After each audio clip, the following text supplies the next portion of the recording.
Bismillahirrahmanirrahim. Alhamdulillahi wahdah. Alhamdulillahilladzi anzala alaina al-kitaba nuran yahdi bihi man yasha'u min ibadihi wa yudillu bihi man yasha'u min ibadihi.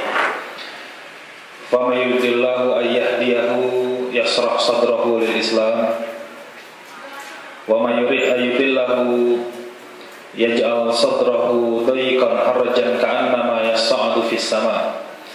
Kadzalika yaj'alullahu ritsa 'alal ladzina la yu'minun. Asyhadu an la ilaha illallah wahdahu la syarika lah, na'buduhu wa nasta'inuhu wa huwa 'ala kulli syai'in wakil.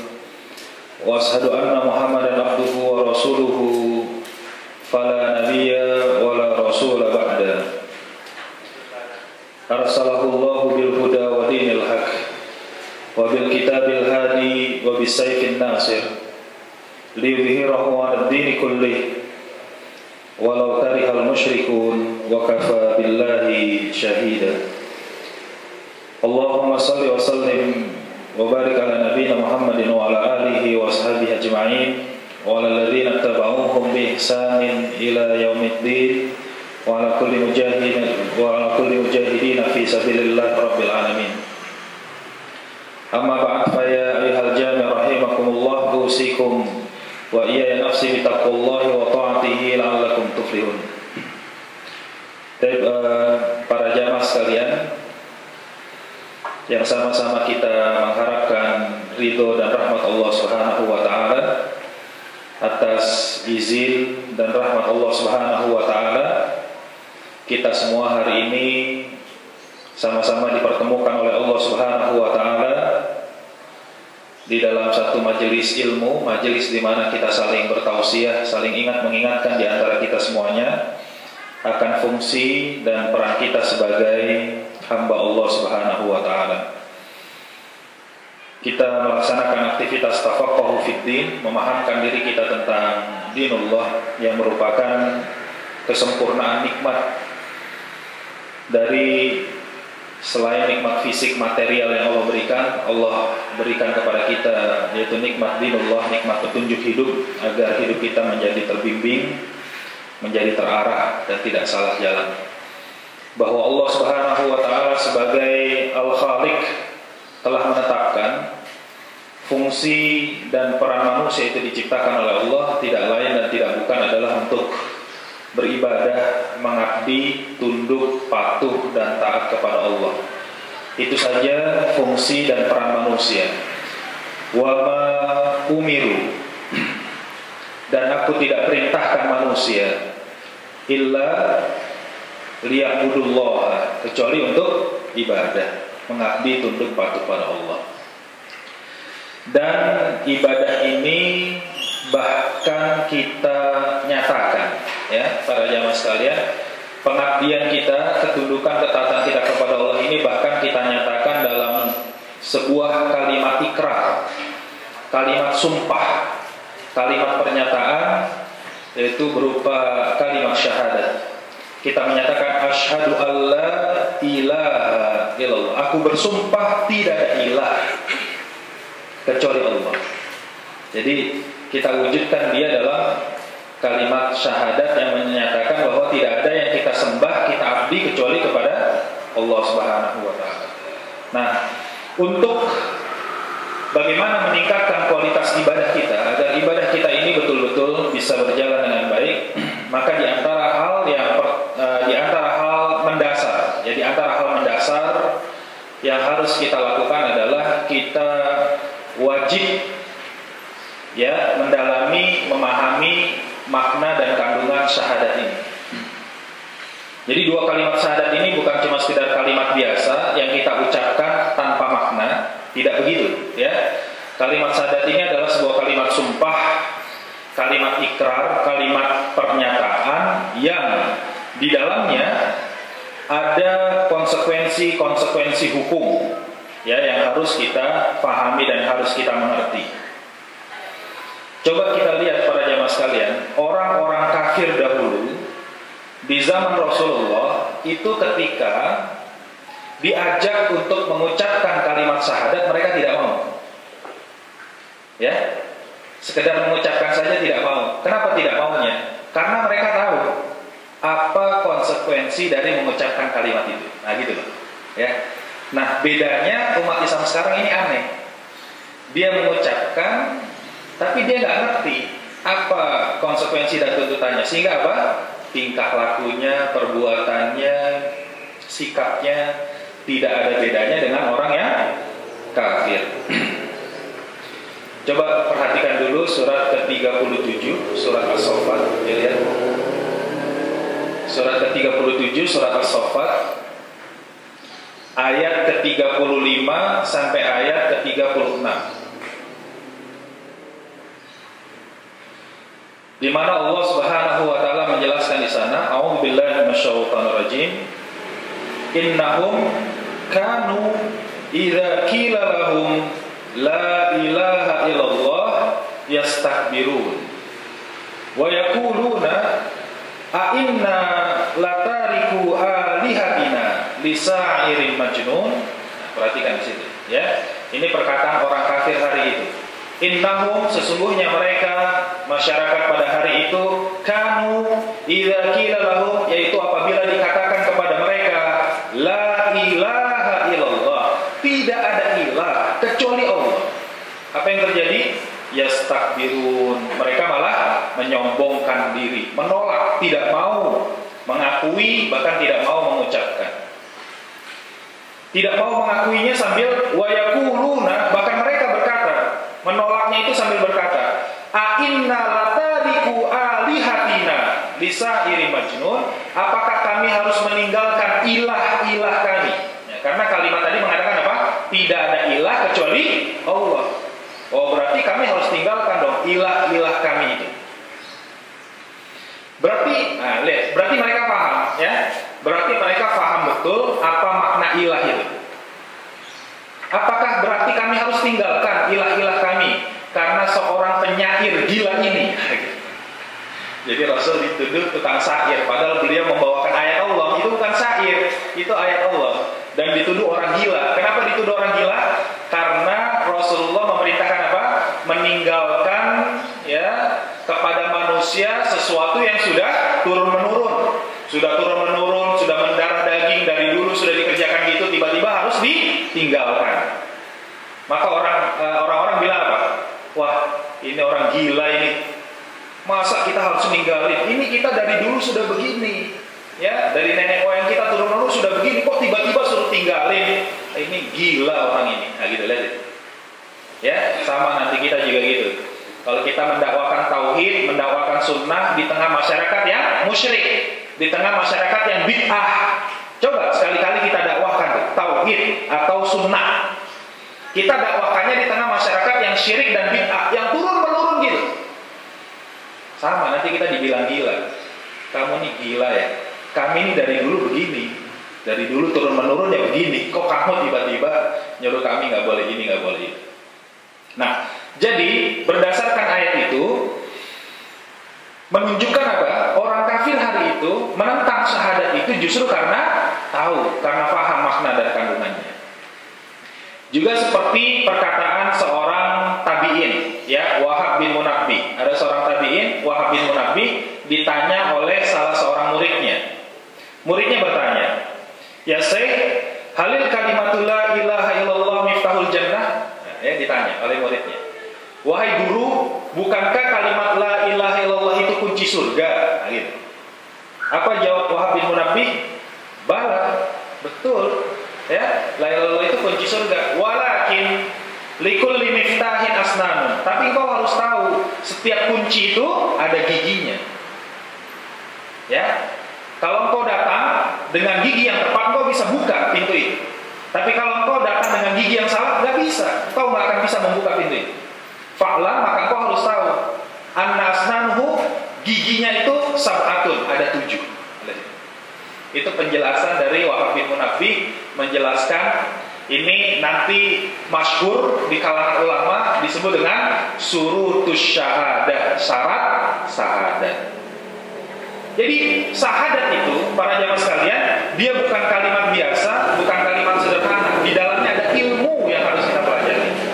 Nanti kalau kita pelajari syahadat, ternyata para jamaah sekalian, syahadat itu persis sama seperti rukun Islam yang lain. Perhatikan ya, syahadat dia sama seperti rukun Islam yang lain. Sholat, puasa, zakat, haji. Sama kalau kita mempelajarinya. Ada apa? Ada syarat sholat, ada syarat puasa, ada syarat zakat, ada syarat haji. Sebenarnya juga ada syarat syahadat. Ada rukun sholat, rukun puasa, rukun zakat, rukun haji. Sebenarnya juga ada rukun syahadat. Ada apa lagi? Pembatal sholat, pembatal puasa, pembatal zakat, pembatal haji. Dan sebenarnya juga ada nawaqidus syahadah, pembatal syahadat. Nah, kebanyakan kaum muslimin tidak mengerti itu. Dia tahu syarat sholat, rukun sholat, pembatal sholat, syarat puasa, rukun puasa, pembatal puasa. Tapi ketika ditanya, coba syarat syahadat, rukun syahadat, dan pembatal syahadat, sudah pernah dipelajari belum? Syarat syahadat ada berapa? Syarat syahadat sudah pernah dipelajari belum, Pak? Rukun syahadat ada berapa? Pembatalnya ada berapa? Lupa? Ya. Sekarang saya bahas yang rukunnya saja dulu ya. Saya bahas rukunnya. Ini penting karena nggak ada gunanya itu para jamaah sekalian. Sholat, puasa, zakat, haji nggak berguna kalau syahadatnya sudah batal. Sebenarnya, ya maka harus dipelajari. Yang masyhur pembatal syahadat itu ada 10 yang masyhur. Itu silahkan di jalan-jalan ke toko buku, nanti ada buku judulnya Pembatal Keislaman karangan Syekh Muhammad bin Abdul Wahab, sudah diterjemah. 10 pembatal syahadat, 10 pembatal keislaman. Ya, saya hari ini akan membahas tentang rukun syahadat saja dulu.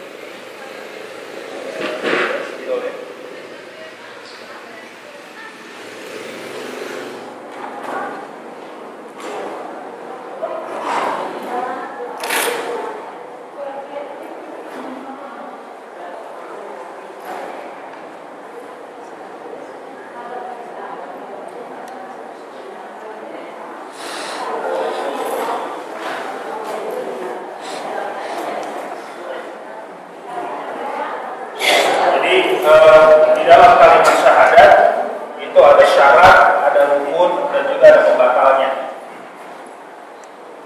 Bedakan dulu syarat dengan rukun. Ya, syarat itu artinya sesuatu yang harus dipenuhi sebelum mengerjakan sesuatu, itu namanya syarat. Adapun rukun, yang dimaksud rukun itu adalah sesuatu yang harus dipenuhi pada saat mengerjakan sesuatu, itu namanya rukun. Ya, misalnya rukun sholat itu baca Fatihah, takbiratul ihram.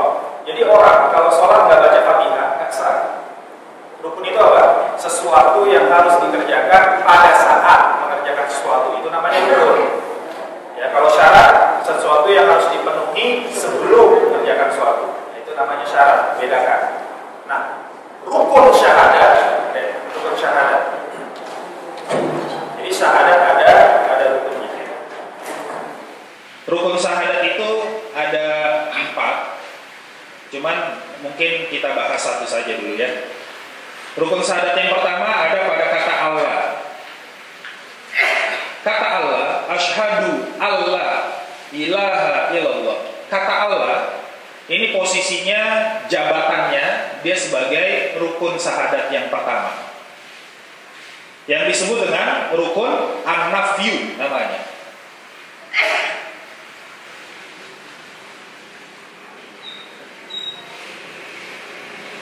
Rukun an-nafyu artinya rukun penolakan.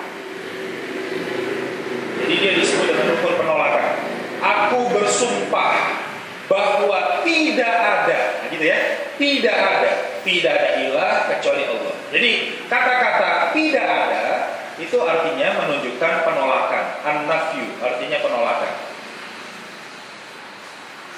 Nah, maka fahami tadi dari pengertian rukun. Ya, tadi saya katakan rukun Rukun itu sesuatu yang harus dipenuhi pada saat, ya kan? Mengerjakan sesuatu itu namanya rukun. Artinya apa? Berkenaan dengan rukun syahadat. Artinya orang yang sudah bersyahadat, ketika dia sudah bersyahadat, dia wajib melakukan rukun penolakan. Ya, jadi seorang yang sudah bersyahadat itu wajib melakukan penolakan-penolakan terhadap hal-hal yang harus ditolak. Jadi jangan sampai orang sudah bersyahadat, dia tidak melakukan penolakan hal-hal yang harus ditolak, dia tidak tolak. Ini akan merusak syahadatnya karena tidak menjalankan rukun. Seperti sholatnya nggak sah karena rukunnya tidak dikerjakan.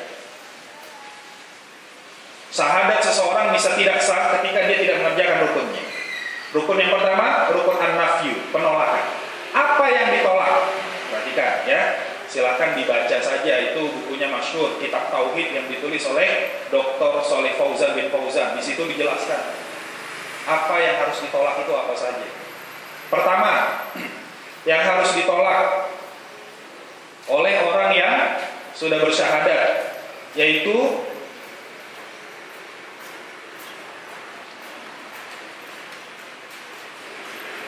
apa yang disebut dengan al-alihah. Yang pertama, ya, yang pertama yang harus ditolak itu adalah al-alihah, al-alihah.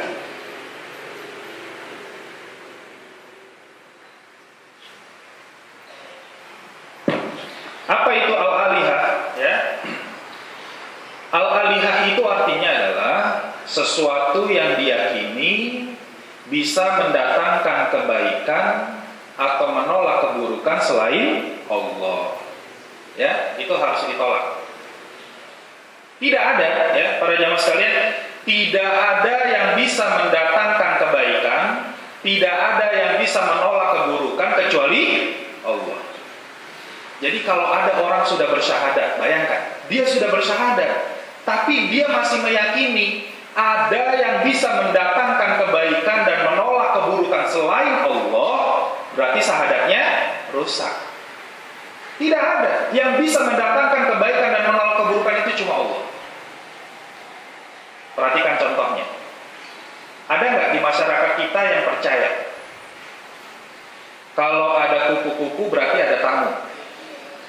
Ada nggak yang punya keyakinan gitu? Coba bayangkan itu. Sederhana itu, ya kan? Sederhana dibilang, wah, jangan-jangan ada tamu nih, gitu dia. Ya kan? Kalau tangannya gatel, kenapa katanya? Hah? Wah, jangan-jangan, gitu dia bilang. Nah, apa nih? Jangan-jangan belum cuci tangan. Iya, kenapa gatel itu? Hah?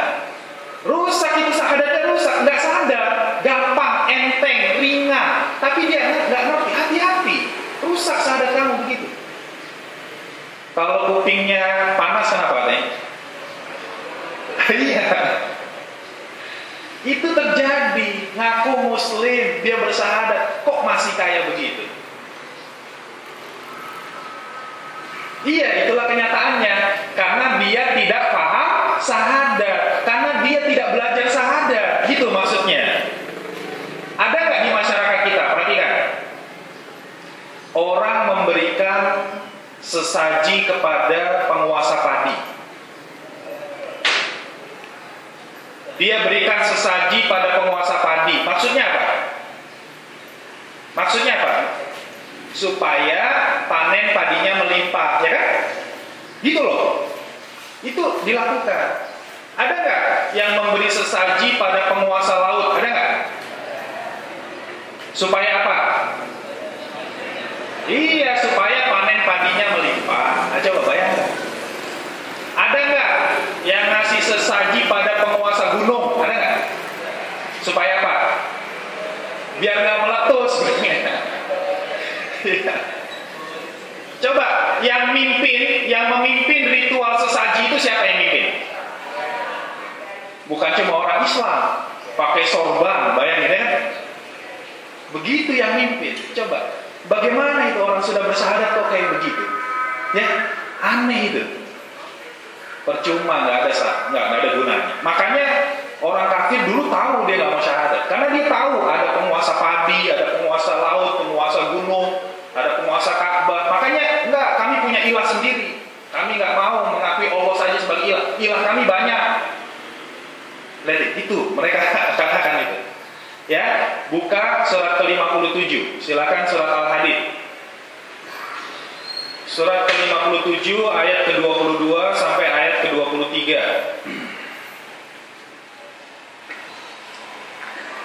Di dalam surat Al-Hadid, surat ke-57 ayat ke-22 sampai ayat ke-23, Allah Subhanahu wa taala menjelaskan, a'udzubillahi minasyaitonir rajim. Ma asaba min musibatin fil ardi wala fi anfusikum illa fi kitabim min qabli an nabra'aha. Inna dzalika 'ala Allahi yasir. Likai la ta'sau 'ala ma fatakum wa la tafrahu bima atakum. Wallahu la yuhibbu kulla mukhtalin fakhur. Ya, surat Al-Hadid surat ke-57 ayat 22 sampai ayat 23. Ma asaba min musibatin, tidak ada satu musibah pun yang terjadi fil ardi wala fi anfusikum, baik yang terjadi di muka bumi maupun yang menimpa diri kamu, illa fi kitabim min qabli an nabra'ah, kecuali itu semua sudah tercatat dalam kitabullah. Ya, yang menentukan itu Allah. Inna dzalika 'ala Allahi yasir. Allah mudah mengatur begitu, ya. Ayat ini para jamaah sekalian, kalau kita pahami, ayat ini menjelaskan yang disebut dengan takdir azali. Perhatikan, ya, ada istilah namanya takdir azali. Apa itu takdir azali? Yaitu satu ketentuan Allah yang Allah tentukan 50.000 tahun sebelum kejadian. Perhatikan, itu namanya takdir azali. Bayangkan, 50.000 tahun sebelum kejadian Allah sudah tentukan. Dan bagi Allah mudah, menentukan kayak gitu mudah. Allah Maha Kuasa. Kalau manusia pusing, gimana? Kok 50.000 tahun sudah ditentukan, duluan tuh gimana? Manusia nggak kejangkau akalnya. Nah, lihat di ayat ke-23-nya. Ayat 23-nya dikatakan apa? Likai la ta'sau 'ala ma fatakum. Allah terangkan yang demikian ini supaya kalian jangan terlalu sedih dengan apa yang hilang, wala tafrahu bima atakum, jangan terlalu gembira dengan apa yang kalian dapat. Biasa saja, karena semua sudah Allah tentukan. Gak perlu terlalu sedih, gak perlu terlalu bergembira. Wallahu la yuhibbu kulla mukhtalin fakhur. Allah tidak suka dengan yang namanya mukhtal. Mukhtal itu apa? Mukhtal itu artinya orang yang suka berhayal-hayal. Mukhtal. Allah nggak suka sama mukhtal. Orang mukhtal itu begini.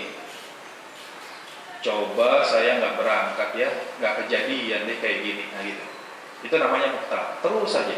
Coba tadi nggak begini, coba saya nggak begitu, pasti nggak kayak gini jadinya. Terus saja dia berhayal. Allah nggak suka dengan orang seperti itu. Dia menyesali apa yang sudah terjadi. Allah nggak suka dengan namanya mukhtal. Dan Allah tidak suka dengan namanya fakhur. Fakhur itu orang yang apabila bergembira sampai lupa daratan. Gak boleh, biasa saja. Perhatikan, Rasulullah pernah kehilangan anak. Anaknya meninggal. Anak-anak Rasul itu meninggal. Ketika putra Rasul meninggal, apa yang terjadi? Rasul menangis, dia sedih. Sampai sahabat bertanya, ya Rasulullah, engkau sedih juga? Iya, air mata ini menunjukkan kasih sayang orang tua pada anaknya. Tapi cukup, selesai, sampai di situ. Tidak apa? Tidak meraung-raung, tidak meratap-ratap, ya kan? Tidak robek-robek pakaian, guling-gulingan di jalan, enggak begitu. Sedih ya sedih. Ketika Rasulullah berhasil melakukan futuh Mekah, perhatikan, Mekah kembali dikuasai, ya kan? Setelah Rasul hijrah dari Mekah ke Madinah, kemudian Mekah dikuasai lagi. Nah, berhasil menguasai Mekah. Rasul tidak pesta 7 hari 7 malam, nggak begitu. Biasa saja. Ya, ini namanya takdir azali. Takdir itu bertingkat-tingkat. Perhatikan, ini harus kita paham biar kita mengerti ya. Takdir itu bertingkat-tingkat. Itu dalam kitab tauhid yang tadi saya sebutkan itu dijelaskan di sana. Takdir yang pertama disebut takdir azali. Yaitu takdir apa? Takdir yang ditentukan 50.000 tahun sebelum kejadian. Yang kedua, takdirul umuri. Nah, perhatikan yang kedua, tingkatan takdir yang kedua disebut dengan takdirul umuri. Takdirul umuri itu adalah ketentuan Allah yang Allah tentukan ketika ruh ditiupkan ke dalam janin. Ya, jadi ketika ruh ditiupkan ke dalam janin, Allah tentukan ketentuan-ketentuan bagi manusia itu. Ya, dalilnya surat ke-22, perhatikan. Di dalam surat Al-Hajj disebutkan tentang takdirul umuri, ayat ke-5. Surat Al-Hajj ayat yang ke-5. A'udzu billahi minasyaitonir rajim. Ya ayuhan nas in kuntum fi raibin minal ba'tsi fa inna khalaqnakum min turabin tsumma min nutfatin tsumma min 'alaqatin tsumma min mudghatin muhallaqatin wa ghairu muhallaqatin linubayyana lakum wa nukirru fil arhami ma nasya'u ila ajalin musamma. Nah, lihat di situ ada kata-kata ya. Dalam surat ini, surat Al-Hajj ayat ke-5 ada kata-kata wa nukirru fil arhami ma nasya'u ila ajalin musamma. Kami tetapkan di dalam rahim itu, kami tetapkan ketentuan-ketentuan sampai ajal yang ditentukan. Nah, jadi ada takdirul umuri, itu takdir yang kedua. Kemudian ada tingkatan takdir yang ketiga, disebut dengan takdirus sanawi.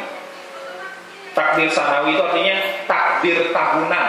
Jadi setiap tahun itu ada ketentuan Allah buat. Takdirus sanawi. Kapan itu? Ya, takdirus sanawi yaitu setiap malam Lailatul Qadar. Ya, setiap tahun, tiap malam Lailatul Qadar, Allah tentukan berbagai macam ketentuan yang akan terjadi setahun berikutnya. Dalilnya, perhatikan. Di dalam surat ke-97. Dalam surat Al-Qadar, surat ke-97 ayat 4 sampai ayat ke-5. Tanazzalul malaikatu warruhu fiha biizni rabbihim min kulli amrin.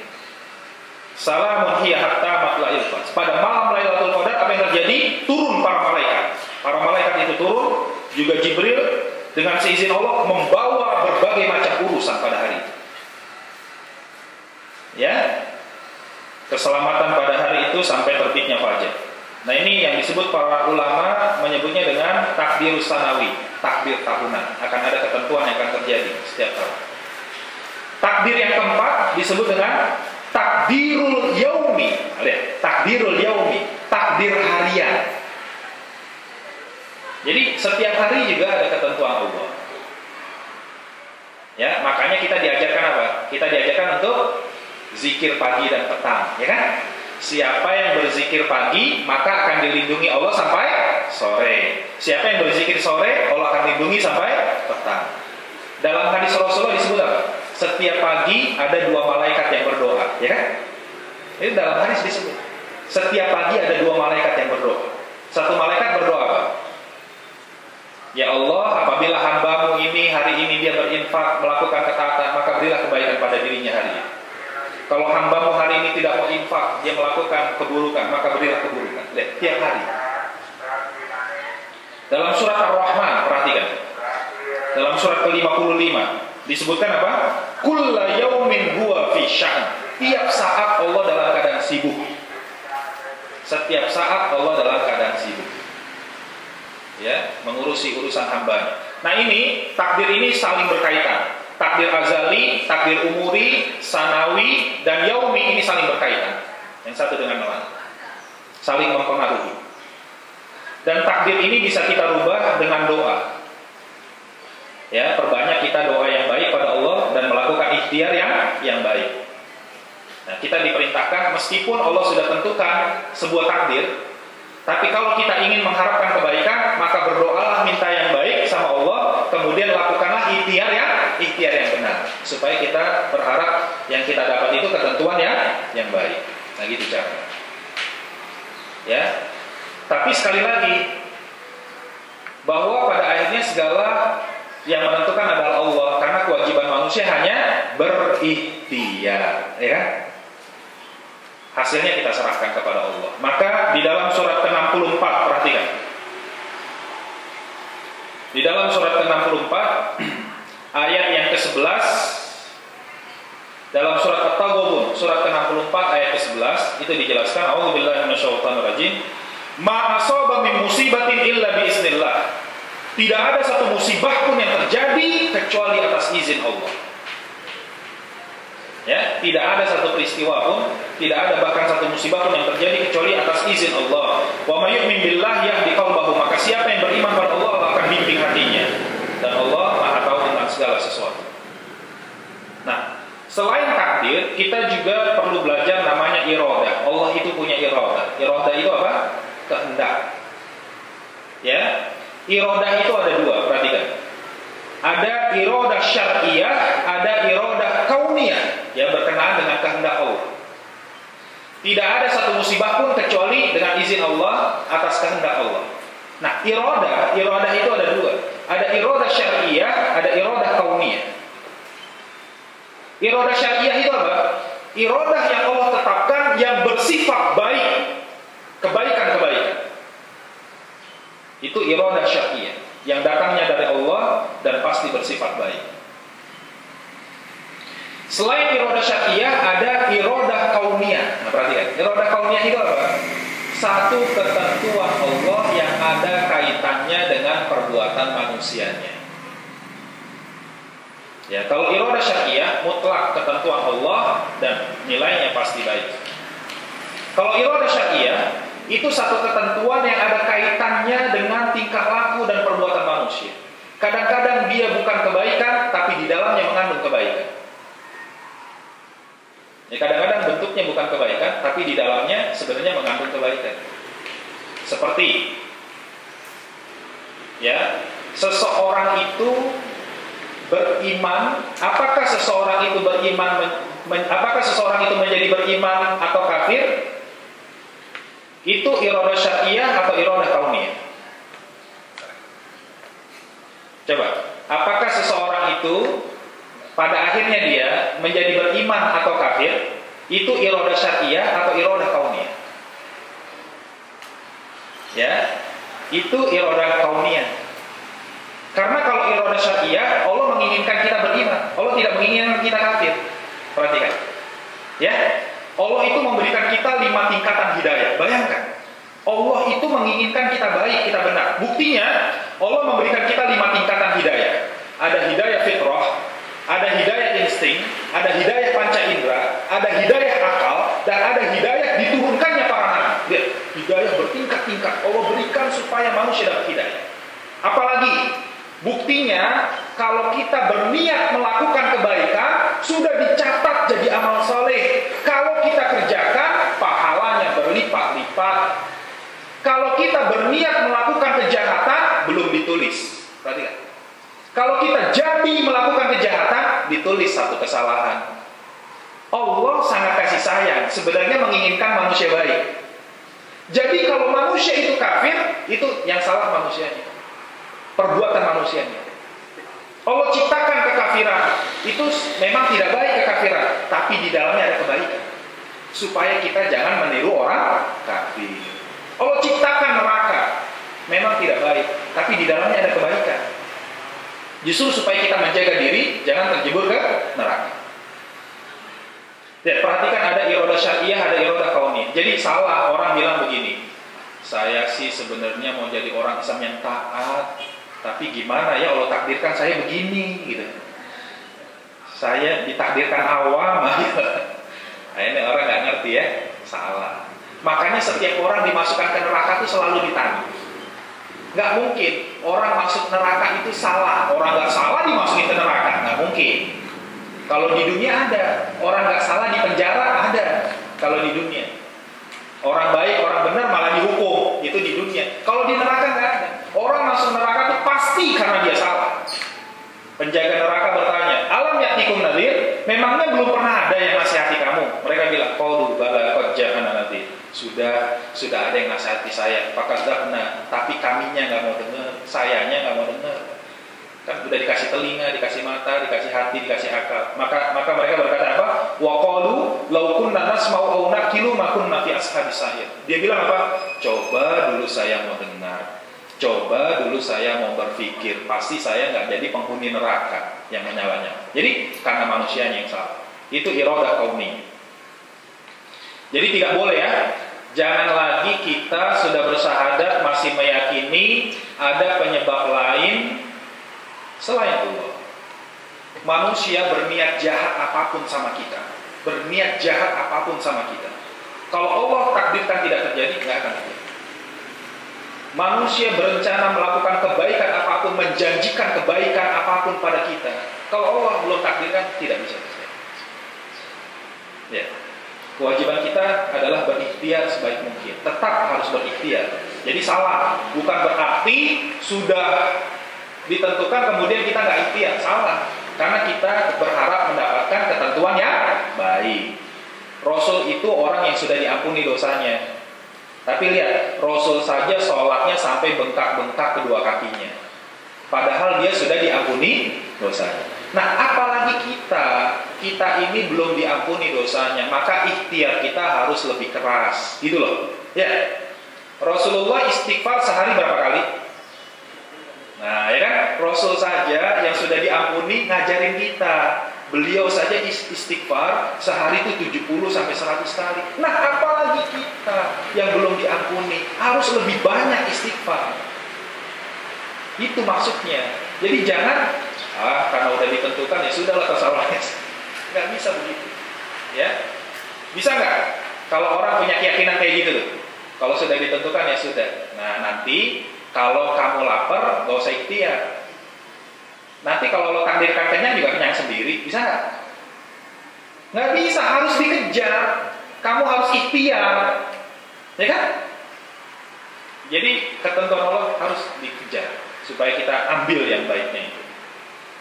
Nah, giliran makan aja dia nggak mau, ya sesuai takdir lah. Kan juga kalau Allah takdirkan kenyang nggak mau, dia harus ikhtiar cari makanan. Nah, giliran makan kamu mau ikhtiar, giliran agama kamu nggak mau ikhtiar, belajar nggak mau belajar, nggak mau memperdalam agama, kemudian nyalahin Allah. Oh, ini zolim orang seperti itu.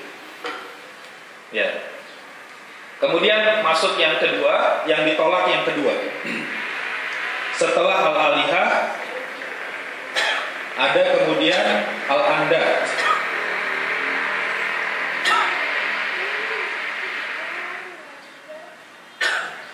Termasuk yang ditolak yang berikutnya adalah apa yang disebut dengan al-andad.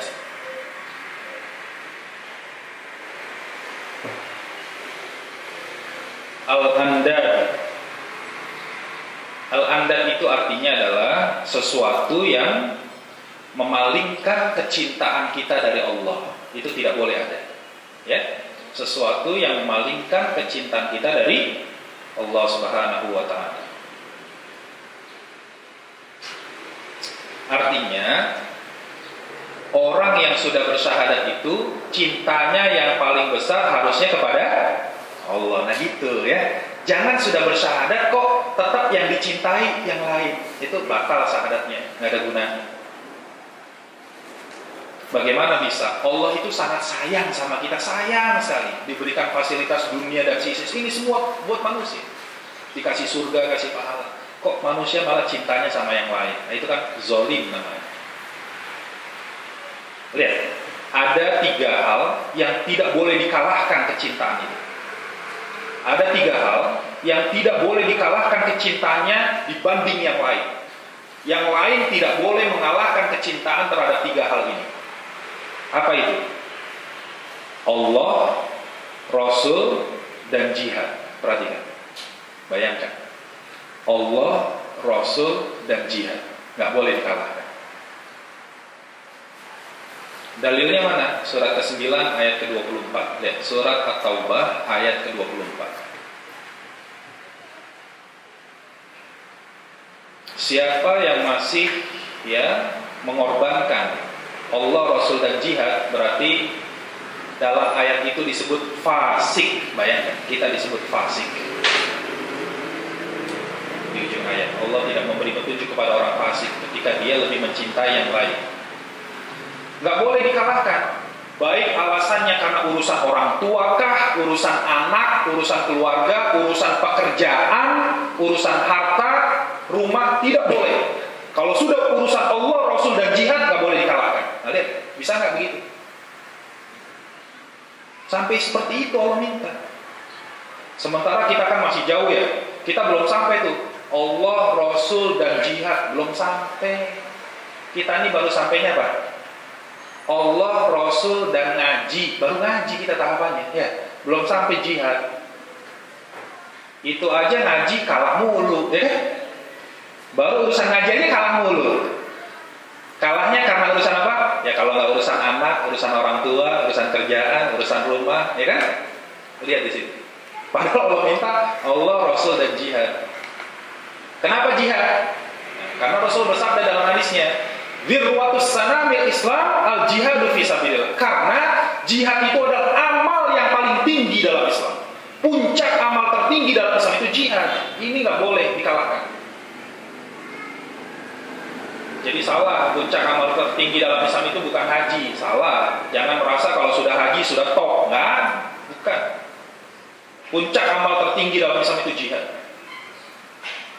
La yanaluhu illa afdaluhu. Tidak ada yang bisa mencapai jihad kecuali orang yang utama. Utama imannya, ilmunya, amal. Nah ini yang perlu berlatih. Perhatikan surat 9 ayat ke-24. Perhatikan di sana. Dalam ayat itu dikatakan apa? Katakanlah, jika bapakmu, anakmu, saudaramu, keluargamu, pasangan, harta, pekerjaan, dan rumah, perhatikan, ada 8. Kalau ini lebih kalian cintai dari Allah, Rasul, dan jihad, maka tunggulah, kata Allah. Allah akan datangkan urusannya, dan Allah tidak akan memberi petunjuk kepada orang fasik. Lihat, kita jadi fasik. Bayangkan di situ. 8 tarikan dunia, anak, saudara, keluarga, pasangan, ya harta, pekerjaan, dan rumah itu ada 8 tarikan dunia lawan 3 tarikan akhirat.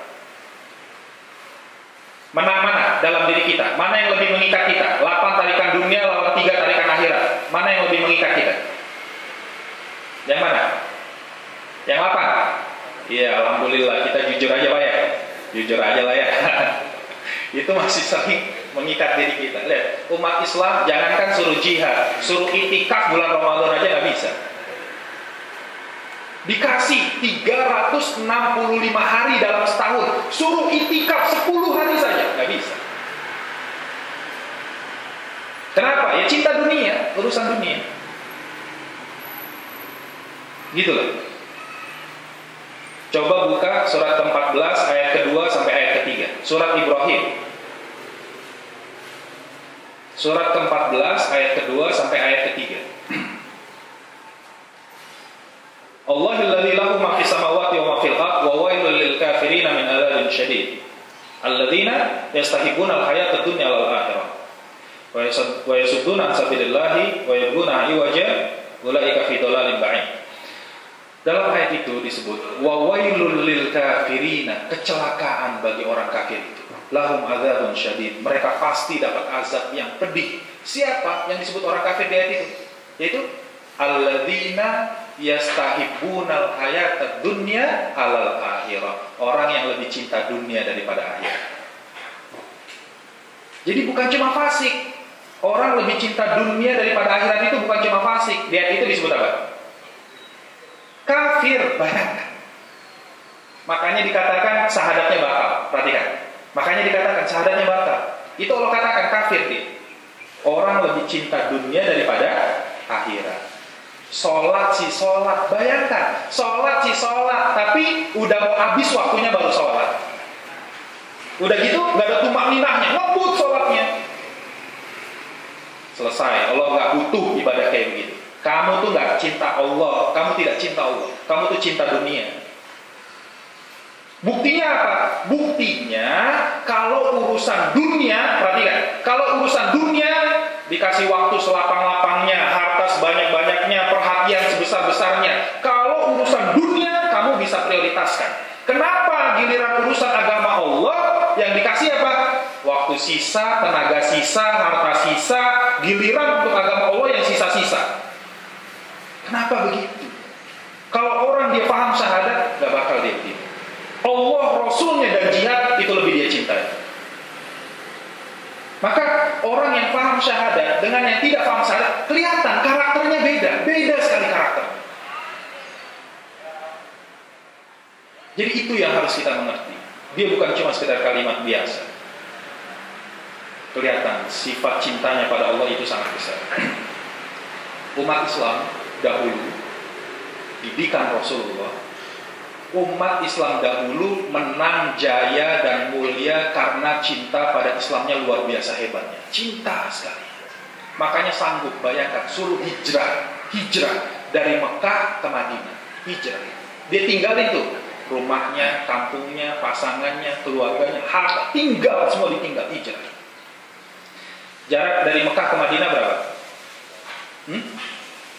500-an kilo lebih banyak. Jakarta kemana tuh? Jakarta Solo, Pak. Bayangkan, Jakarta Solo, hari itu nggak ada kendaraan, tidak ada penerangan jalan, hijrah mereka. Dan yang hijrah bukan cuma laki-laki, perempuan pada nyusul hijrah. Padahal di sana keluarga nggak punya, harta nggak punya, kerjaan nggak punya. Saking cintanya sama Islam, berangkat semua. Dan bukan buat sehari 2 hari, bukan buat seminggu 2 minggu, nggak ngerti sampai kapan. Berangkat sudah. Umat Islam hari ini kalah, apa sebabnya? Cinta dunia berlebihan, cinta betul sama dunia ini. Ya kan? Coba pemilik klub sepak bola Eropa siapa yang punya hari ini? Orang Islam. Itu yang punya Inter Milan siapa tuh? Yang punya Manchester City siapa? Lihat. Dia lebih senang begitu, lihat ini. Lebih senang ngurusin dunia. Umat Islam dibantai, dibunuh, disiksa, gak peduli. Lihat ini tuh. Pengungsi terapung-apung di laut, gak ada yang mau nolong. Umat Islam dibakar hidup-hidup. Umat Islam gak peduli, gak ada urusan, gak cinta Islam. Makanya umat Islam hari ini hina, kalah. Padahal ngadepin Yahudi itu gampang. Umat Islam bersatu, habis itu Yahudi. Tapi lihat Palestina, sampai habis tanahnya direbutin sama Yahudi. Umat Islam diam, sibuk mikirin dunianya, siang malam dunia di kepala. Maka wassallallahu alaikum dzullah, Allah hinakan kamu karena kamu tinggalkan jihad. Umat Islam kalau sudah anti jihad, sudah pasti dihinakan oleh Allah. Nah ini masalahnya. Ada yang memalingkan kecintaan dia dari Allah, dari Rasul dan perjuangan Islam. Ya, jadi umat Islam di mana-mana kita lihat terzolimi. Ya, padahal umat Islam itu posisinya mulia kalau dia betul-betul beriman. Kemudian satu lagi yang namanya al-arbab.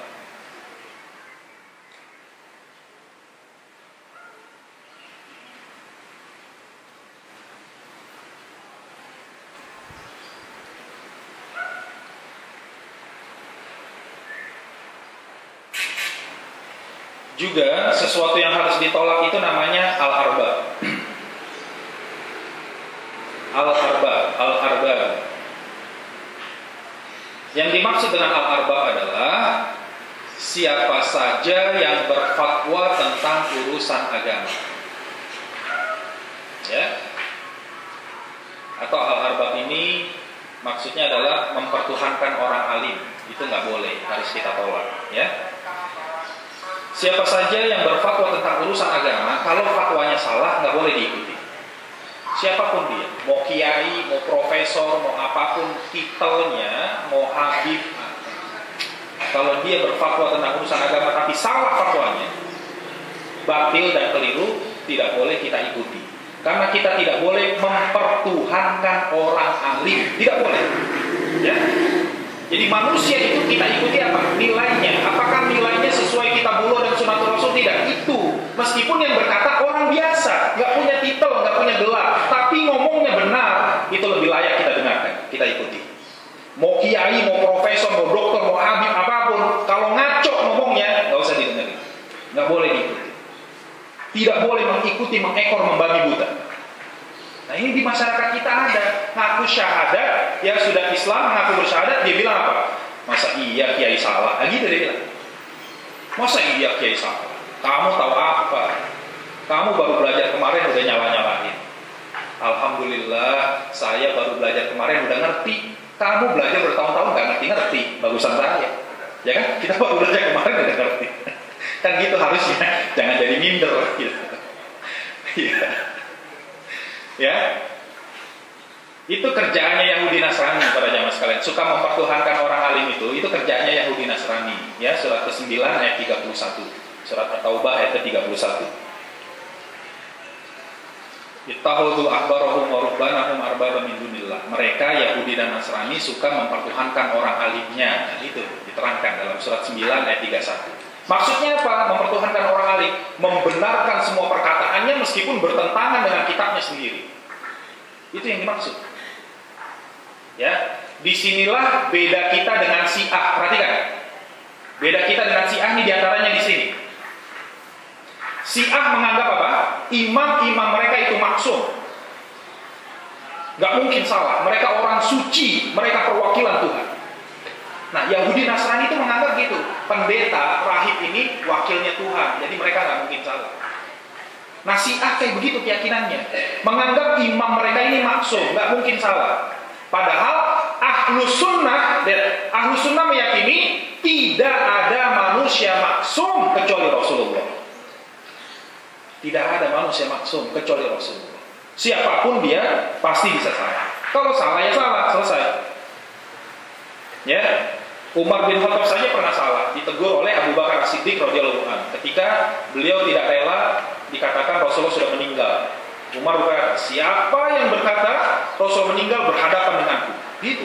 Saking cintanya sama Rasul, dia hilaf. Dia tidak terima Rasulullah dikatakan sudah meninggal. Dinasehati sama Abu Bakar, wahai Umar, perhatikan surat Al-Imran. Jadi ajarkan. Seolah-olah Umar gak pernah baca ayat itu, padahal dia tahu, cuman dia lupa aja. Ya. Di dalam surat Al-Imran itu diterangkan ayat yang ke-144. Wa ma Muhammadun illa rasulun qad khalat min qablihi rusul. Muhammad itu tidak lain hanyalah seorang rasul, dan sebelum Muhammad sudah berlalu banyak rasul. Afa immata au qutilan qalabtum ala aqabikum. Apabila rasulnya mati atau terbunuh kamu jadi kafir lagi. Di situ baru Umar sadar, ya. Kan sebelum Rasulullah Muhammad juga sudah ada rasul-rasul sebelumnya kan mati juga. Oh itu. Dia boleh mati, nggak apa-apa. Yang penting ajarannya harus tetap hidup. Nah, dinasehati. Jadi kita nggak boleh mengekor, membabi buta kepada orang alim tanpa dia menunjukkan dalil dan hujjah yang bisa dipertanggungjawabkan. Ya, Islam yang kita pelajari ini bukan sesuatu barang baru, bukan barang baru. Islam ini adalah sesuatu yang sudah pernah diajarkan oleh Allah dan Rasulnya. Maka siapapun yang menerangkan Islam, dia harus mampu merujuk kepada generasi awal. Ada nggak penjelasannya menurut Rasulullah atau yang difahami sahabat? Fa'alaikum bisunnati wa sunnatul khulafa'ir rasyidin al-mahdiyyin. Kembali kepada sunnahku dan sunnah sahabat. Jadi nggak boleh seenaknya. Ya, Nurholis bilang apa? Inna dina indallahil Islam. Dia katakan inna dina indallahil Islam. Dia bilang apa? Agama yang diakui di sisi Allah adalah yang berserah diri. Itu dia mengartikan.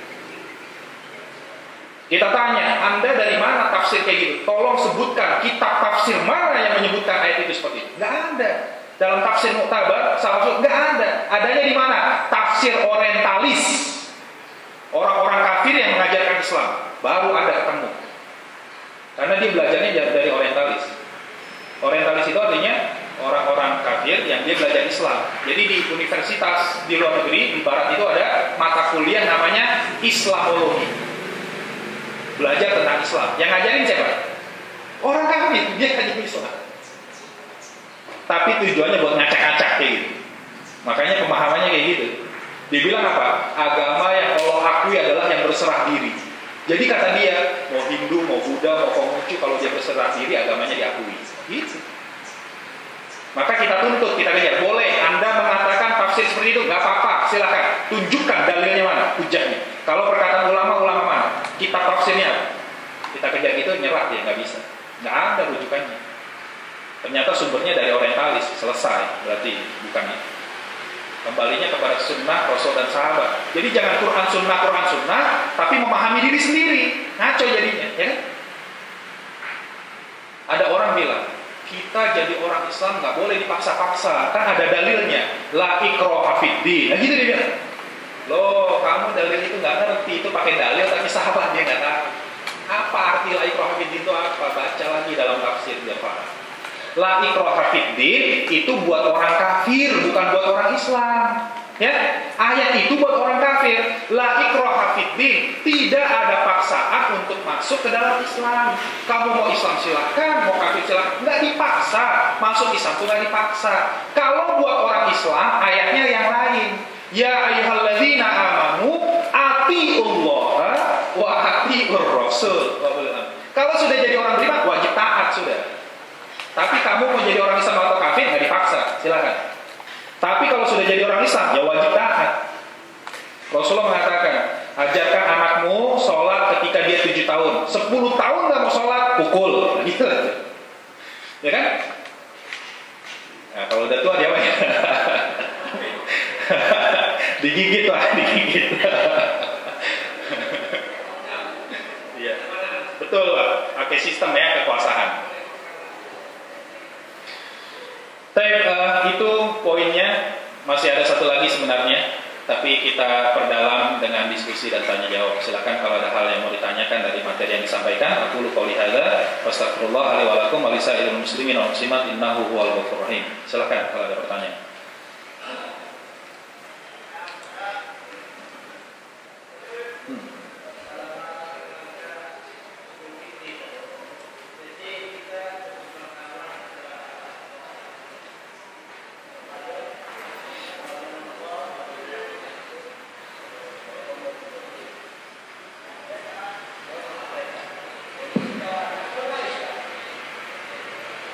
Jadi sudah ucapan minal aidin wal faidin itu sudah nasional. Jadi bagaimana seharusnya kita yang mengaji ini terhadap orang-orang yang awam? Apa yang harus kita perbuat? Mohon penjelasan, jazakallahu khairan. Ya, para jamaah sekalian, kita itu ya, kita baru bisa beramal soleh itu kalau punya iman. Jadi kalau kita tidak punya iman, nggak bisa. Kita nggak bisa beramal soleh. Amalnya salah terus, apa aja salah. Karena nggak punya iman. Pertama harus punya iman. Beriman nggak kamu sama Allah? Beriman nggak sama Rasul? Beriman nggak sama Quran dan Sunnah? Kalau beriman artinya apa? Percaya dan meyakini. Maka itulah yang diikuti, kan gitu ya? Itunya dulu, gitu. Maka misalnya tadi bab tentang Idul Fitri, ya baca aja. Menurut Quran Sunnah gimana? Selesai, cukup, itu yang dikerjakan. Nggak perlu ditambah-tambah. Nah karena sekali lagi, karena faktor imannya lemah, jadi dia tidak mencukupkan diri pada Quran Sunnah, malah sibuk dengan tambahan-tambahan. Malah yang sunnahnya kadang-kadang malah nggak dikerjain, kan gitu ya. Contoh itu fenomena kemarin yang terjadi di Jawa Timur, bahwa mereka sholat tarawihnya sangat cepat. Itu ketika diwawancara dia bilang, kami sudah begini turun-menurun dari dulu. Nah lihat ya. Jadi berimannya sama siapa dia? Bukan sama Quran Sunnah. Berarti berimannya sama kepercayaan turun-menurun itu. Di masyarakat kita, mau turun-menurun kek, mau dari dulu kek, kalau salah tidak sesuai Quran Sunnah ya harusnya tinggalin. Nah masyarakat kita masih lemah. Yang diimani bukan Quran Sunnah. Yang diimani figuritas, ya kan? Yang diimani kebanyakan apa yang terjadi di masyarakat. Yang diimani apa yang sudah turun menurun. Nah gitu. Imannya yang lemah. Maka kembalikan kepada Allah dan Rasul. Bagaimana Allah dan Rasulnya mengatur? Cukup itu. Ya, yang dijadikan sebagai panduan dan pijakan dalam kita berkata dan berbuat. Harusnya sunnahnya apa? Sunnahnya 10 hari terakhir itu Ramadan iktikaf, bukan sibuk mudik, sibuk apa, dunia apa segala macam. Karena nggak ngikutin sunnah. Pemerintah ini harusnya ngarahin, ayo masyarakat 10 hari terakhir penuhi masjid. Gitu, yang difasilitasi itu. Jangan betulin jalan lah, ini tuh orang disuruh mudik semua jadi masjid kosong sudah. Malah difasilitasi mudik gratis gitu. Jadi ya sunnahnya pada dihilangkan, mengerjakan satu hal yang justru malah merusak sunnah. Udah mudik, udah gitu apa? Macet kan? Nggak puasa, nggak sholat lagi. Di jalanan nggak puasa, nggak sholat. Bilangnya apa? Ya Allah juga maklum lah, namanya macet gitu dia. Dasar imannya lemah sampai begitu. Jadi kuatkan keimanan, kembalikan dia pada iman, ya, yang sahih. Wallahu ta'ala a'lam.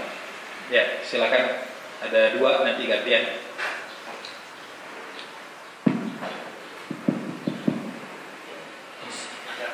Ustaz, tolong dijelaskan kembali ya, surat 14 ayat 2 dan 3 itu sedikit saya masih belum jelas ya. Yang kedua mengenai jihad ya. Jihad itu kan tidak hanya berjihad perang aja gitu loh, jiwa aja gitu loh. Tapi kan juga yang diutamakan juga kan ada juga atas harta gitu loh. Misalnya kita jihad, kan gak semua muslim harus jalan ke sana mati semua habis gitu loh. Ada juga sebagian sunnah di hadis-hadis juga ada juga yang orang jihad kita kasihlah harta gitu loh. Itu kan bagian daripada jihad juga. Jangan ada kesan bahwa jihad itu jiwa aja gitu loh. Harta juga itu bagian daripada jihad. Yang ketiga ya Pak Ustadz ya, mengenai itikaf itu. Itikaf itu kan hukumnya kan sunnah Ustadz. Sedangkan kita berusaha itu kan wajib. Jadi ada sebagian ustaz yang bilang yang wajib diutamakan gitu loh. Tidak harus itikaf. Jadi yang wajib dulu diutamakan. Karena kalau kita itikaf keluarga kita jadi istilahnya ya terlantar segala macam kan juga nggak bagus juga gitu. Yang penting jangan mengitikaf itu sesuatu yang gimana ya. Jadi ada cara lain selain itikaf gitu loh. Mungkin mungkin itikaf istilahnya kalong gitu loh. Malam aja pulangnya ini, ya itu juga mungkin bukan itikaf tapi kan ada cara lain gitu loh. Jadi jangan seolah-olah itikaf itu sesuatu yang wajib gitu. Tapi tetap itu sunnah Ustaz. Mohon penjelasan Tuhan. Jazakumullah khairan. Sekalian aja Pak, sekalian. Jadi nanti sekalian dijawab.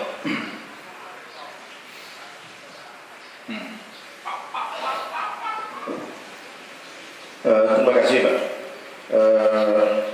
Pertama masalah mempertuhankan orang alim tadi Pak. Nah mungkin perlu arahan Ustaz. Kita kadang-kadang kalau bermazhab nih Pak Ustaz, kalau misalnya sudah terkunci dengan mazhab Imam Syafi'i, apakah kita memang harus bertahan di situ?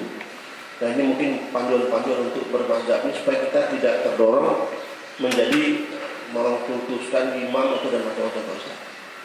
Dan kedua tadi mungkin boleh penegasan lagi masalah jihad tadi Pak Ustaz. Jihad ini jangan sampai ya pengertiannya jadi macam-macam. Yeah. Dan terakhir malah kan yang sering populer di kita itu adalah jihad tertinggi itu melawan hawa nafsu. Nah ini cuak mungkin. Terima kasih. Jazakumullah khairan atas pertanyaannya. Yang pertama penjelasan surat Ibrahim ayat kedua dan ayat ketiga. Di situ diterangkan Allahilladzi lahu ma fis samawati wa ma fil ardh. Allah lah pemilik apa yang ada di langit dan apa yang ada di bumi itu milik Allah. Jadi memang kita itu nggak punya apa-apa. Harta diri kita ini punya Allah. Harta kita, keluarga kita, pasangan kita, semua apa yang ada di alam raya ini punya Allah. Jangan pernah merasa memiliki.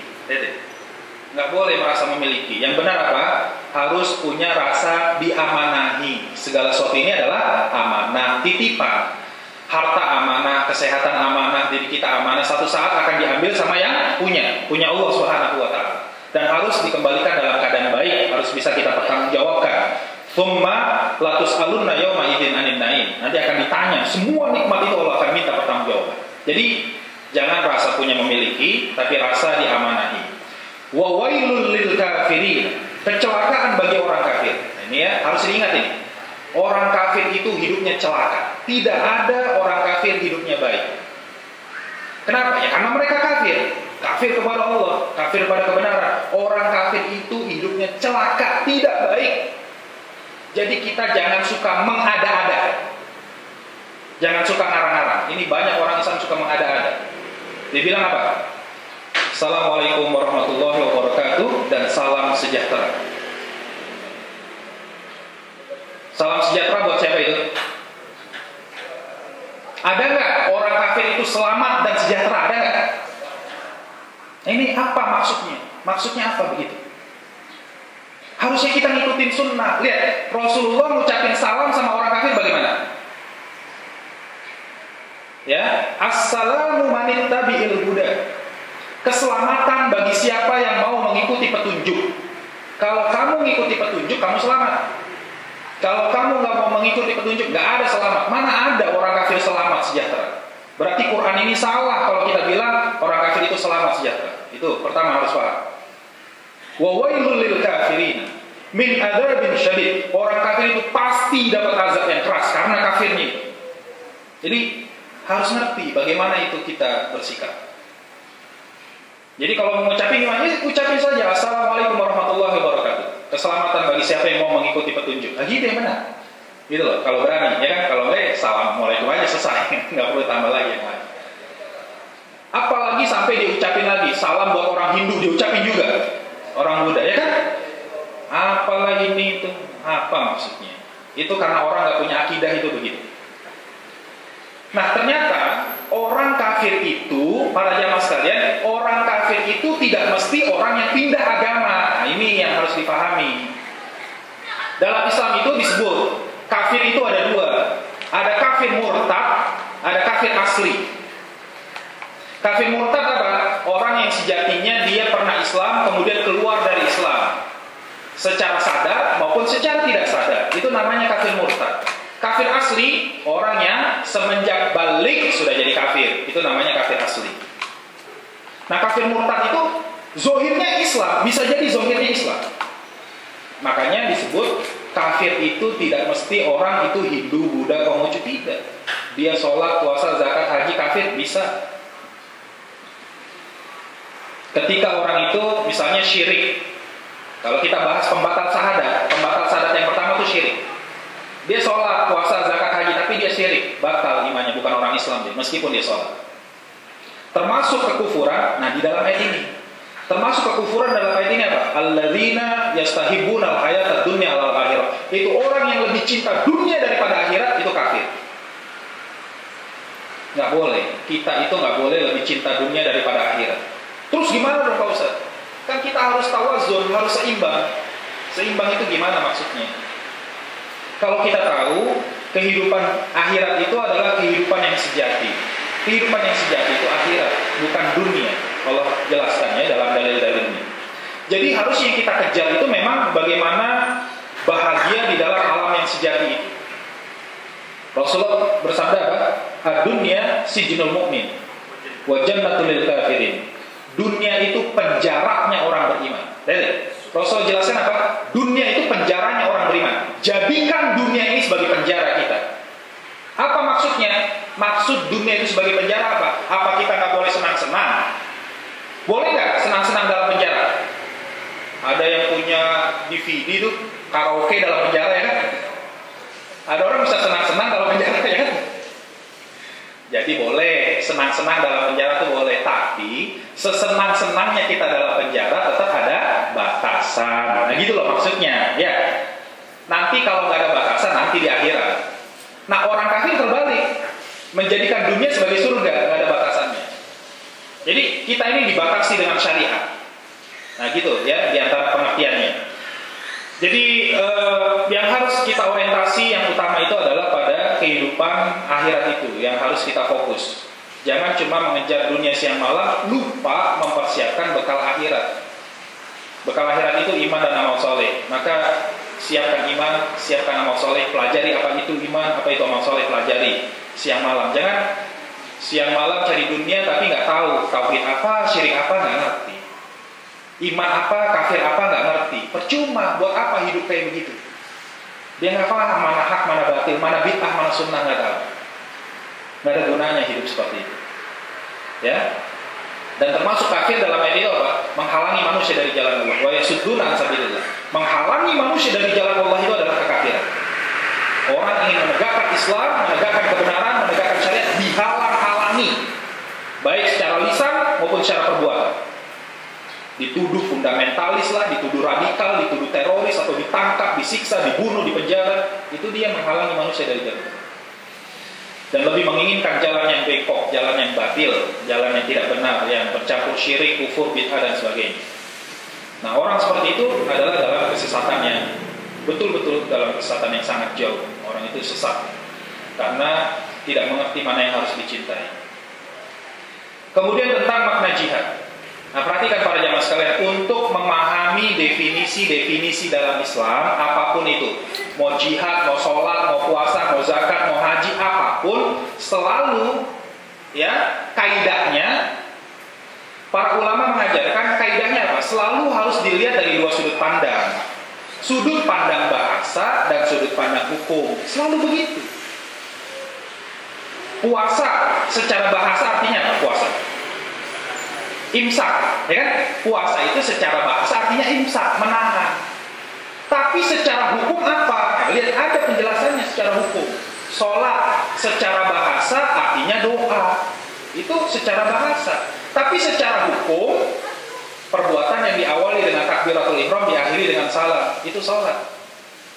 Jadi gini, ada orang dari pagi sampai malam doa terus.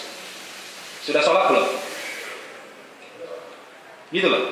Kita akan menilai orang ini mengerjakan amalan itu, kita lihatnya dari sudut pandang apa? Sudut pandang hukum, bukan sudut pandang bahasa, ya kan? Sholat secara bahasa itu artinya doa.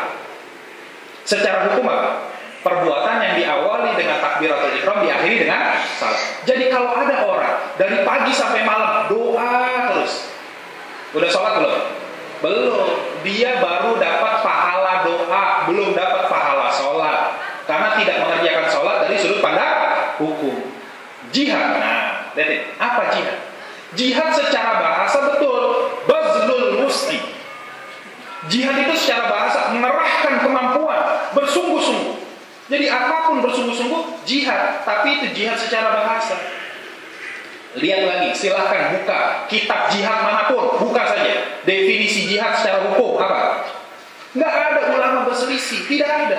Jihad itu pengertian hukumnya qitalul kufar fil ma'arika li'ilai kalimatillah. Memerangi orang kafir di medan tempur untuk meninggikan agama Allah.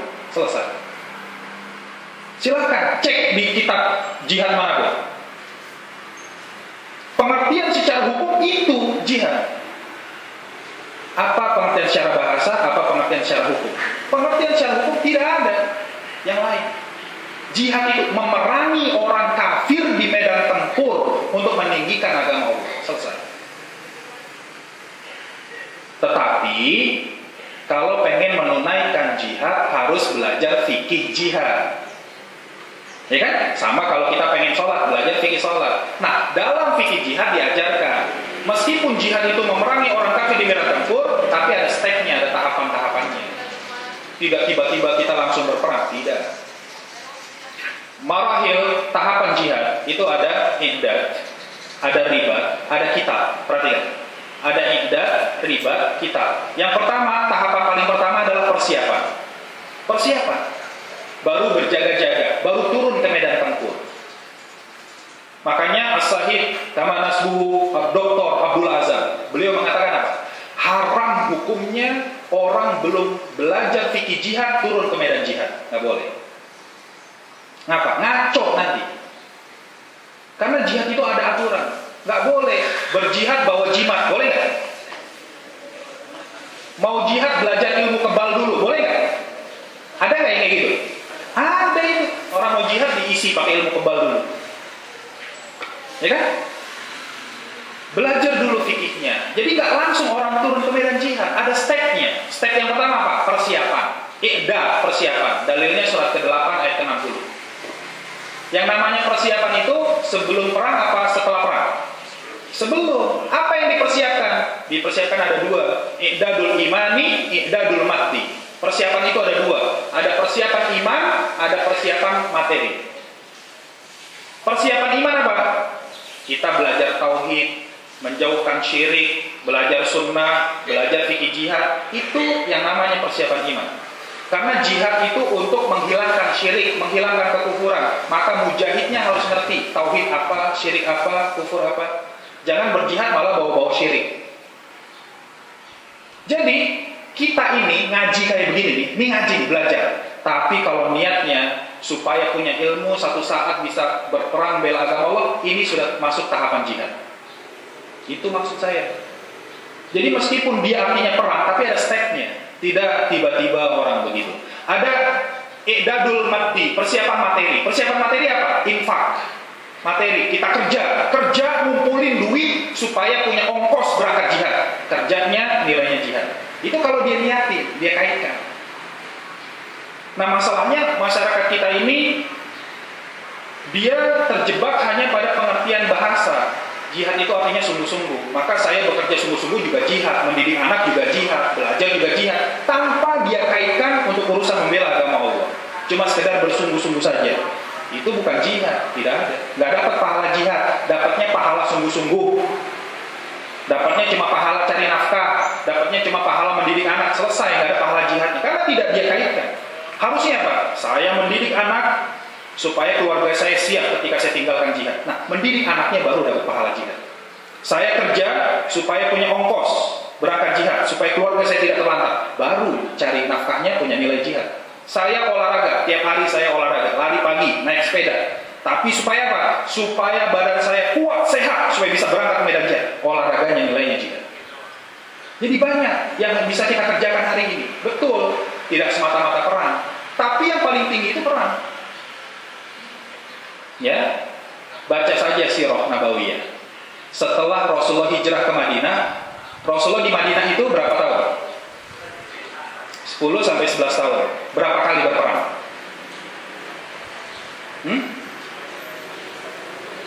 Berapa kali Rasul berperang selama 11 tahun itu? 70 sekian kali pertempuran. Baik yang dipimpin oleh Rasul maupun tidak. Bayangkan 70 sekian kali pertempuran dalam 11 tahun. Berarti setahun berapa kali berperang? Bisa 7 sampai 6 kali berperang setahun. Berarti berapa bulan sekali berperang? Nah, kita beriman sama Rasul enggak? Itu. Jihadnya Rasul bukan cari nafkah, kerja, enggak. Baca sirah, silahkan buka sirah Nabawiyah. Ya, tapi itu tidak dilakukan mendadak, ada persiapannya, gitu loh. Yang penting persiapan. Sekarang nggak usah cerita mau jihad di mana, jihad lawan siapa. Udah persiapan belum? Gitu aja dulu. Kalau persiapan aja belum, ya nggak bakalan nyampe ke medan jihad. Ya itu makna jihad. Silahkan buka kitab fikih jihad manapun, definisi jihad dan fikih jihadnya pelajari, biar kita paham. Dan jangan kita dibodohi dengan hadis palsu. Itu hadis palsu yang mengatakan roja'na min jihadil asghar ila jihadil akbar, jihadun nafas. Kita baru pulang dari jihad kecil, yaitu berperang, akan menuju jihad besar, yaitu jihad lawan hawa nafsu. Ini bukan lagi hadis dhaif, hadis palsu. Silakan dicek. Kalau pengen tahu, cek. Itu hadis-hadis palsu ternyata. Kenapa? Karena itu bertentangan dengan realita. Realitanya yang diajak jihad Rasul itu siapa? Lihat surat ketiga ayat 146. Yang diajak jihad oleh Rasul itu orang-orang pilihan. Orang yang imannya sudah baik, akhlaknya sudah baik, ibadahnya sudah baik. Yang Rasul ajak jihad itu bukan preman, bukan orang yang masih emosional, bukan orang yang masih temperamental. Tidak ada, nggak diajak yang kayak gitu, nggak diajak jihad. Jadi omong kosong. Kita baru pulang dari jihad kecil yaitu perang, menuju jihad besar yaitu lawan hawa nafsu. Justru sebelum berangkat ke medan jihad, dia harus bisa menundukkan hawa nafsu. Itu dulu. Itu yang benar. Makanya yang dipilih sama komandan jihad siapa? Yang rajin sholat tahajud, itu yang dipilih. Yang hafalan Qur'annya banyak, yang tidak pernah lepas amalan sunnah, itu yang diajak jihad oleh Rasulullah. Bukan orangnya emosional, temperamental, nggak ada. Itu menyelisih sunnah. Jadi yang kita ajak itu mujahid buat berperang, itu mujahid, bukan preman. Nah, itu kan butuh persiapan, ya kan? Untuk mengajak orang begitu kan butuh persiapan. Itulah namanya i'dad, persiapan. Mempersiapkan orang-orang yang pantas buat ke medan jihad. Nah, itu yang harus dipahami, fikihnya harus dipelajari. Surat ke-3 ayat 146 tadi, ya. Kemudian tentang masalah iktikaf, ya. Iktikaf itu memang secara bahasa artinya berdiam sesaat. Jadi kita mau sejam, mau 2 jam, sesaat, itu sudah iktikaf secara bahasa. Artinya dia tetap pahala iktikaf. Tapi kalau mau mengikuti sunnah, kembali, kita beriman gak sama Rasul? Kalau beriman sama Rasul, Rasul tidak pernah seumur hidupnya meninggalkan iktikaf. Artinya apa itu? Maknanya apa? Apa Rasul gak sibuk? Rasul sibuk gak? istrinya sama kita.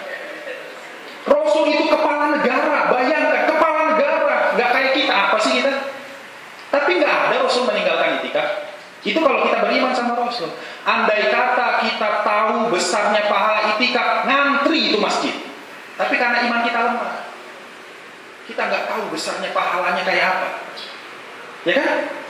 Andai kata orang tahu sholat sunnah 2 rakaat sebelum subuh itu lebih baik daripada dunia dan seisinya, ya kan? Andai kata orang mengimani masjid pasti penuh sebelum masjid dibuka, orang udah ngantri pengen sholat sunnah 2 rakaat. Tapi karena imannya lemah, subuhnya kesiangan mulu, akhirnya jadi.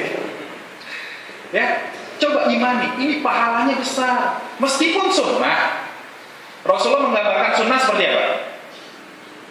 Lihat, ada sebuah kabilah diceritakan oleh Rasul. Ada sebuah rombongan berjalan pada waktu malam. Tiba-tiba pimpinan kabilah bilang, berhenti kalian, ambil apa yang ada di bawah kalian. Ketika itu rombongan ada di tengah padang pasir. Rombongan berhenti dan sikapnya beda-beda. Ada yang bilang, ngapa ini nih komandan nyuruh saya ngambil pasir? Males, nggak mau. Yang kedua, ya sudahlah, sekedar mentaati perintah komandan, diambillah seadanya. Ada yang taat betul, diambil sebanyak-banyaknya. Pokoknya perintah komandan saya taat. Selesai, jalan. Besok paginya, ketika terang, pimpinan komandan bilang, berhenti. Lihat apa yang kalian ambil semalam. Semuanya terkaget-kaget.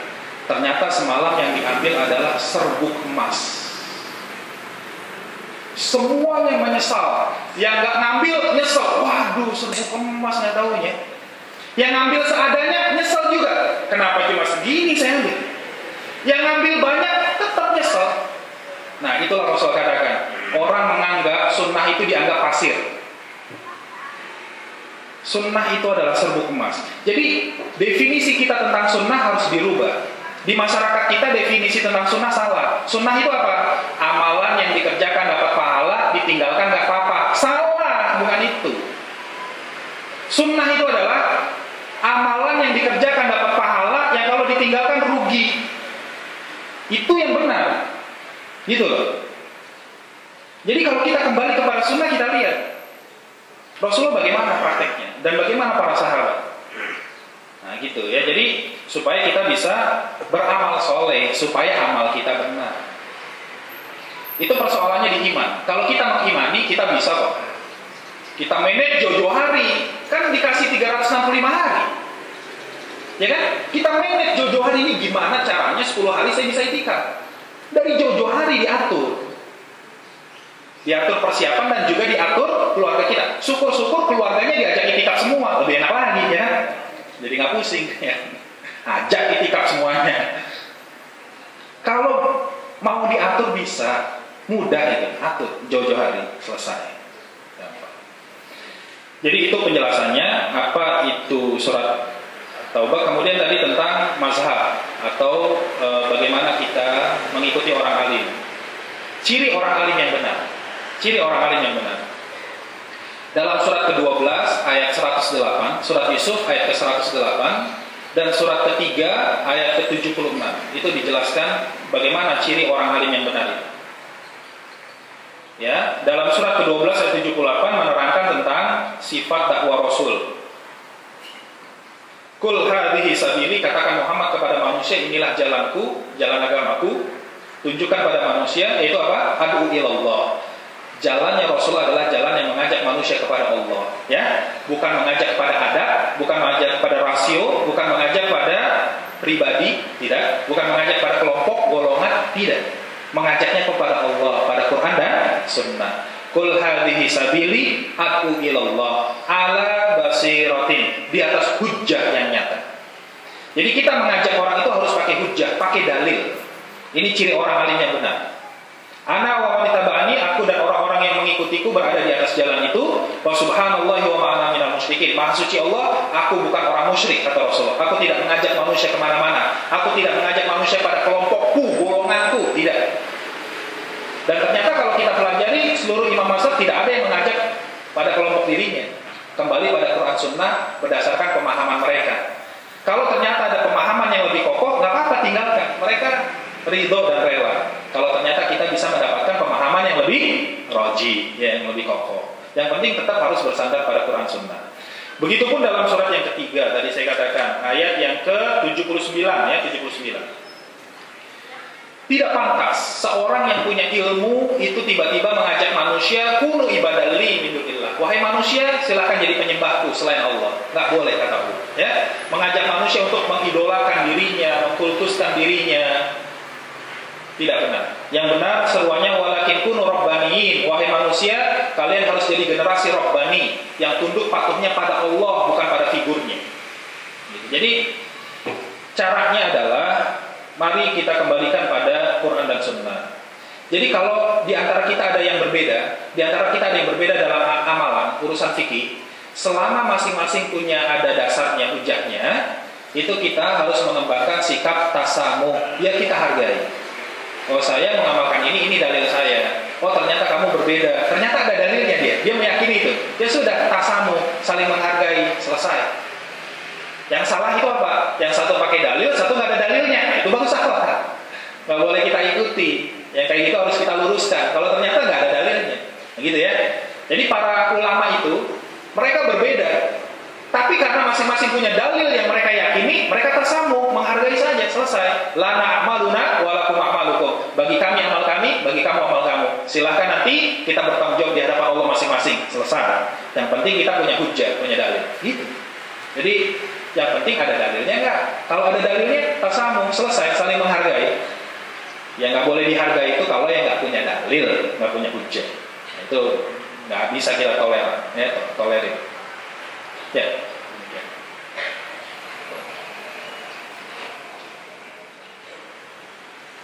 Tadi sudah jelaskan mengenai rukun syahadat, dan bisa jadi itu juga.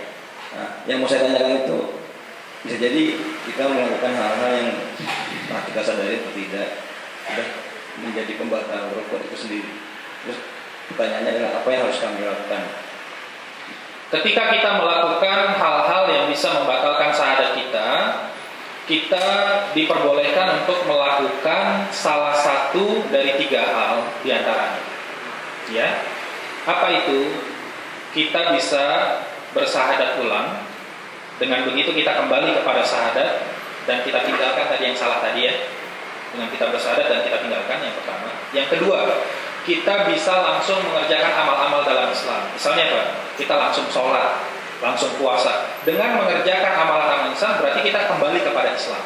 Dengan catatan tetap harus meninggalkan tadi yang salah tadi. Atau yang ketiga, kita mengucapkan sesuatu yang sebenarnya maksudnya itu adalah syahadat. Itu kondisinya terjadi pada orang yang sampai syahadat aja dia nggak hafal. Syahadat aja sampai nggak hafal, saking minimnya ilmu dan awamnya dia. Sampai syahadat aja nggak hafal, dia bilang, ya udahlah, pokoknya saya jadi orang Islam lagi. Itu udah cukup, begitu, ya. Dan sama, yang salahnya ditinggalkan. Dia bisa melakukan salah satu dari 3 hal tadi, ya. Bisa bersyahadat, bisa langsung melakukan amalan-amalan dalam Islam, atau bahkan mengucapkan kata-kata yang maksudnya adalah syahadat. Yang kedua, lihat tingkat kesalahan kita. Ya, selain kita meninggalkan tadi, ya, kita meninggalkan. Kalau kesalahannya itu hanya kaitan kita dengan Allah, ya cukup kita tinggalkan dan kita bertobat, ya, beristighfar. Tapi kalau ada tingkat kesalahannya kaitannya dengan manusia, ya kita harus perbaiki juga dengan manusianya. Itu yang juga harus dikerjakan. Ya, misalnya tadi kita mencintai sesuatu berlebihan sampai kita melalaikan urusan agama Allah. Maka kepada sesuatu yang kita cintai berlebihan kita arahkan, maaf saya salah, nggak boleh saya seperti ini. Nah, itu juga disampaikan kepada yang bersangkutan, maksudnya seperti itu. Ya. Dia kembali lagi masuk ke dalam Islam dengan catatan dia harus meninggalkan yang merusaknya tadi. Kalau dia kerjain lagi ya batal lagi, jadinya kan gitu ya. Atau dia belum tinggalkan, sholat sih sholat, tapi belum dia tinggalkan, lebih cinta tadi, lebih cinta kepada yang lain selain Allah, maka sholatnya tetap percuma kalau dia belum tinggalkan tadi. Atau dia masih mengekor membabi buta tadi, yang tadi menganggap maksum, orang berilmu dianggap maksum, meskipun sholat puasa nggak berguna karena dia belum tinggalkan itu. Jadi tinggalkan dulu, baru kemudian dia beramal-amal soleh, silahkan, baru jadi benar. Ya. Ya. Ini agak sedikit Ustaz. Ini mengenai jin, jaringan Islam Nusantara Ustaz. Di mana saya baru baca semalam yang jadi ketua umumnya itu justru ketua umum NU Ustaz. Saya terus terang belum baca caranya menyeluruh, tapi di situ dikatakan budaya Arab ditolak. Itu artinya pakaian dan sebagainya. Kalau Ustaz sudah tahu lebih jauh, mohon pencerahan Ustaz. Terima kasih. Ya, para jamaah sekalian. Ya, pertama kita lihat dalam surat ke-22 ayat 78, Allah Subhanahu wa taala menjelaskan di dalam surat Al-Hajj ayat ke-78, A'udzubillahi minasyaitonirrajim, huwa samakumul muslimina min qablu wa fi hadza. Allah itu sudah menamakan kalian dari dulu, itu kalian sudah disebut muslim, titik. Begitupun dalam Quran. Allah menyebut kalian muslim, sudah cukup, jangan ditambah-tambah lagi. Muslim namanya Allah berikan. Belum lagi nanti kita lihat di dalam surat yang ke-6 ya, ayat ke-153.